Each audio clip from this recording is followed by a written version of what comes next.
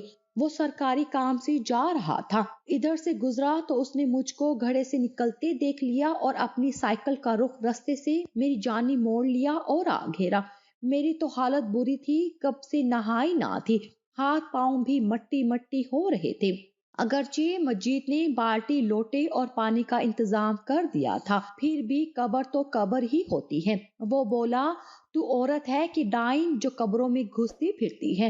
تبھی میں پھوٹ پھوٹ کر رونے لگی، سارا قصہ ہچکیوں میں کہہ سنایا۔ وہ بھلا مانس تھا، اس کو مجھ پر ترس آ گیا، بولا، لعنت بھیج اس مردود پر، وہ مرد نہیں کوئی مردہ ہے، عورت کے ساتھ شادی اس طرح نہیں کرتے، تو اب نکل ادھر سے اور چل میرے ساتھ۔ میں نے کہا، ہاں میں چلتی ہوں اور بھروسہ کرتی ہوں، لیکن مجھ کو تھانے مت لے جانا، بے شک یہاں ہی گولی مار کر اسی گڑھے میں پھینک دو، رسوائی کے ساتھ اپنوں کا سامنا کرنے کا حوصلہ نہیں ہے مجھ میں۔ میں نے کچھ ایسی بے بسی سے منت کی کہ اس نے مجھ پر ترس کھایا اور مجھے تھانے لے جانے کی بجائے گھر لے گیا۔ وہ اکیلا رہتا تھا، اس کی بیوی مر چکی تھی اور 2 چھوٹے بچے جن کو پالنے والا کوئی نہ تھا۔ وہ یتیم خانے جیسے ایک ادارے میں تھے، بچوں کا وہ ادارے والوں کو خرچہ دیتا تھا، مگر چاہتا تھا کہ ان بچوں کو کوئی ماں مل جائے جو ان کو پال لے۔ اس نے مجھ سے وعدہ لیا کہ تم میرے بچوں کو ماں کا پیار دینا، میں تم سے نکاح پر تیار ہوں۔ سو اس طرح 2 بن ماں کے بچوں کو ماں مل گئی اور مجھ کو ایک شریف انسان کا ساتھ ملا، ایک گھر کی چھت اور عزت کی زندگی مل گئی۔ اس نے مجھ کو پناہ دی، مجھ سے نکاح کیا اور میں نے اس کے بچوں کو ممتا کا پیار دیا۔ اس کے بعد میں کبھی مجید کا خیال ذہن میں نہ لائی جس نے مجھ کو زندہ قبر میں اتار دیا تھا۔ صد شکر کہ احسان مجھ کو ملا۔ وہ ایک پولیس والا ضرور ہے، مگر برا پولیس والا ہرگز نہیں ہے۔